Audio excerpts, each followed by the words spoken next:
I understand as a boxer, as a child, you fought one bout where they decided not to let the other person fight you. Is that correct? Well, I was so small that they didn't have a weight to cover my weight. There wasn't a division.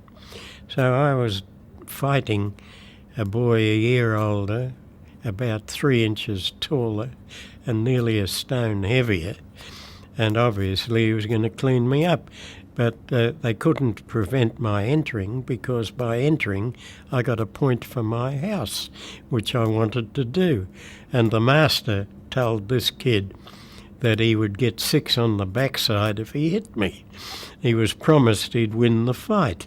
So for 3 rounds he stuck his left hand out and held onto my forehead so that I couldn't reach him, and I was fanning the air for 3 rounds, and I was the only one trying.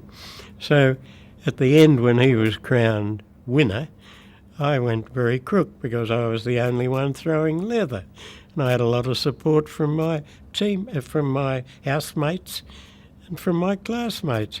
But however, the decision stood and I was beaten. But you got a reputation for pugnacity then, I imagine. I was called Tiger as a nickname, and anything less tigerish would be hard to imagine. But I didn't want to be a swat. You do have a great love of sport, which we'll come to, and I know too that you had a great love of the Air Force, which we'll also talk about a little bit later. What, however, motivated you to study law? When I was 9, my headmaster called me in and said, "Opas, you're going to be a lawyer."